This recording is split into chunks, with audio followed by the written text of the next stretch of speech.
नमस्कार। बिहार में बेशक चुनावी सरगर्मियां तेज हों, लेकिन यहाँ के सांस्कृतिक साहित्यिक इतिहास की अहमियत सियासत में भी झलकती रहती है।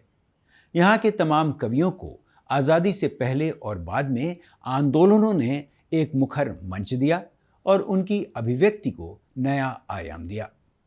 चाहे नागार्जुन हो या रामधारी सिंह दिनकर, इन कवियों का नाम सत्ता के मठाधीश भी लेते हैं और साहित्य जगत के धुरंधर भी। इनके रचनाकर्म के साथ साथ इनकी राजनीतिक और सामाजिक समझ को पहचान भी काफ़ी हद तक सत्ता के गलियारों से भी मिली। अभिव्यक्ति में आज बात करते हैं रामधारी सिंह दिनकर के रचना संसार और उनकी राजनीतिक चेतना की।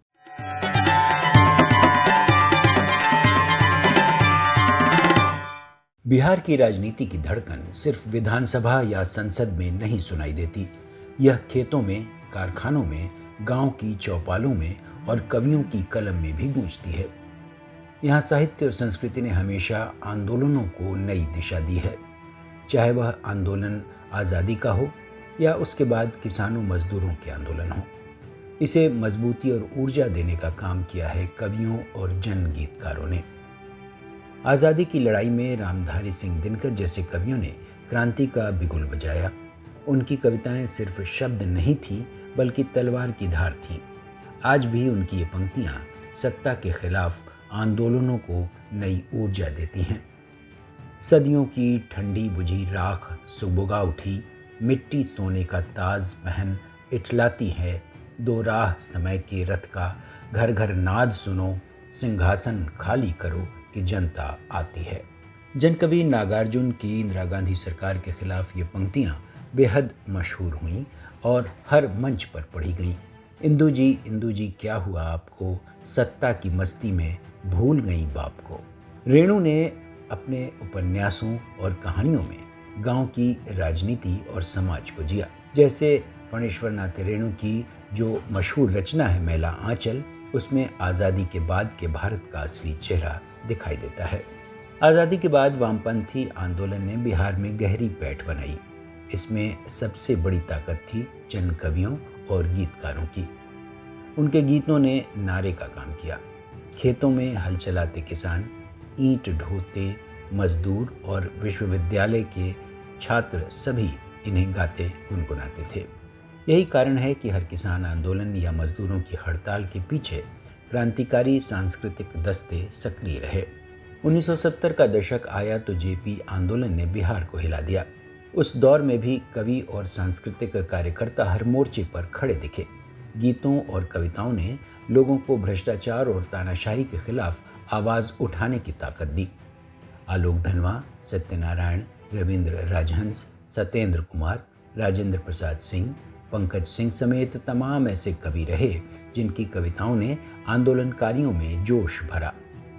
दिनकर की वीर रस से भरी कविताओं ने तो तमाम सत्ताधीशों के खिलाफ आवाज़ बुलंद कर दी। 90 के दशक में मंडल आंदोलन में भी साहित्यकारों और रंगकर्मियों ने हाशिए के समाज की बात को मुखर किया। यह साबित हुआ कि बिहार की राजनीति और साहित्य कभी अलग नहीं हुए। मौजूदा दौर में भी जब नीतीश सरकार के खिलाफ किसानों का आंदोलन तेज हुआ या बेरोजगारी के खिलाफ छात्रों का प्रदर्शन तेज हुआ, तो वहाँ भी कविता और गीतों के साथ साथ नुक्कड़ नाटकों से जन गोलबंदी का काम किया गया। वामपंथी धारा के कवियों ने प्रतिरोध की कविताएं लिखकर जन आंदोलनों में सोशल मीडिया से लेकर सड़क तक अपनी आवाज़ बुलंद की। वे दिनकर की परंपरा को आगे बढ़ा रहे हैं। रेणु की लोक गाथाओं को नया रूप दे रहे हैं। रेणु कह गए हैं कि आखिरकार जनता ही लेखक है, जनता ही पाठक है और जनता ही इतिहास रचने वाली है। आखिर महाभारत के पात्र हमारे साहित्यकारों को इतना प्रभावित कैसे करते हैं और क्यों इन पात्रों के जरिए हमारे साहित्यकारों ने मौजूदा राजनीतिक व्यवस्था पर चोट करने की कोशिश की। बेशक महाभारत के अपने मायने हैं और लेखकों, साहित्यकारों, नाटककारों के लिए इसके पात्र बार बार आज के संदर्भ में कैसे जीवंत हो उठते हैं, यह समझना जरूरी है।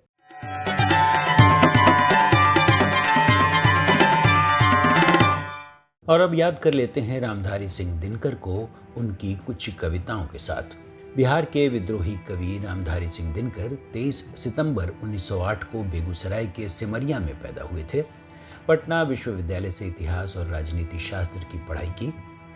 हिंदी के अलावा अंग्रेजी, बांग्ला, उर्दू और संस्कृत भाषाओं में उन्हें महारत हासिल थी।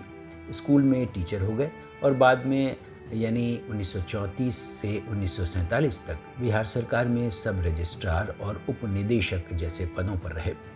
आज़ादी के आंदोलन के दौरान उन्होंने खूब लिखा। अंग्रेज़ों के खिलाफ विद्रोही तेवर के साथ उनकी कलम जनता की आवाज़ बनकर उभरी।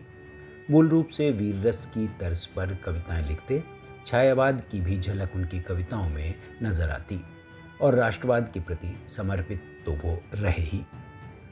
दिनकर आज़ादी से पहले एक विद्रोही कवि के रूप में स्थापित हुए और उसके बाद राष्ट्र कवि के नाम से जाने गए।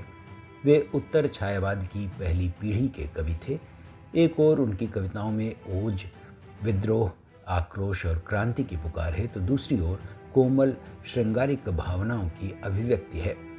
इसे हम उनकी दो अहम कृतियों कुरुक्षेत्र और उर्वशी में देख सकते हैं।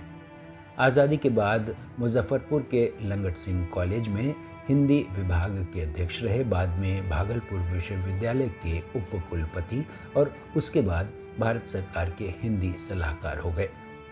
पहली राज्यसभा में मनोनीत भी हुए और संसद में अपने तीखे भाषणों और हिंदी को लेकर आवाज़ बुलंद करने वालों के साथ साथ तत्कालीन प्रधानमंत्री नेहरू की भरी सभा में आलोचना करने वालों में भी रहे। लेकिन दिनकर जी जब तक रहे अपने लेखन में कहीं से भी सत्ता के पक्ष में खड़े नहीं दिखे। पद्म विभूषण से सम्मानित हुए। उनकी पुस्तक संस्कृति के 4 अध्याय के लिए साहित्य अकादमी पुरस्कार मिला तथा उर्वशी के लिए भारतीय ज्ञानपीठ पुरस्कार से वो नवाजे गए। उनकी प्रमुख रचनाओं में रश्मिरथी, परशुराम की प्रतीक्षा, उर्वशी, संस्कृति के 4 अध्याय, सीपी और शंख, इतिहास के आंसू, धूप और धुआं, नील कुसुम, कुरुक्षेत्र, नीम के पत्ते, धूप छांव आदि हैं। कविताओं के अलावा उन्होंने गद्य भी खूब लिखा। 100 से ज़्यादा किताबों की लंबी फेहरिस्त रामधारी सिंह दिनकर के नाम है। दिनकर जी को याद करते हैं उनकी कुछ मशहूर पंक्तियों से जो उनके महाकाव्य रश्मिरथी के 3रे सर्ग में शामिल है। वर्षों तक वन में घूम घूम बाधा विघ्नों को चूम चूम, सह धूप घाम पानी पत्थर, पांडव आए कुछ और निखर, सौभाग्य न सब दिन सोता है, देखें आगे क्या होता है। मैत्री की राह बताने को, सबको सुमार्ग पर लाने को, दुर्योधन को समझाने को, भीषण विध्वंस बचाने को, भगवान हस्तिनापुर आए, पांडव का संदेशा लाए। दो न्याय अगर तो आधा दो, पर इसमें भी यदि बाधा हो तो दे दो केवल 5 ग्राम, रखो अपनी धरती तमाम, हम वहीं खुशी से खाएंगे, परिजन पर असी न उठाएंगे। दुर्योधन वह भी दे न सका, आशीष समाज की ले न सका, उल्टे हरि को बांधने चला, जो था असाध्य साधने चला, जब नाश मनुज पर छाता है, पहले विवेक मर जाता है। हरि ने भीषण हुंकार किया, अपना स्वरूप विस्तार किया, डगमग डगमग दिग्गज डोले, भगवान कुपित होकर बोले, जंजीर बढ़ाकर साध मुझे, हाँ हाँ दुर्योधन बांध मुझे। रश्मिरथी की जो तमाम पंक्तियां हैं वो वीर रस से सराबोर हैं और कुछ पंक्तियां तो आज के मौजूदा संदर्भ में बेहद मौजू हैं। जैसे जब नाश मनुज पर छाता है, पहले विवेक मर जाता है। अभिव्यक्ति में इस बार के लिए इतना ही। मिलते हैं अगले हफ्ते किसी नए मुद्दे के साथ। तब तक के लिए नमस्कार।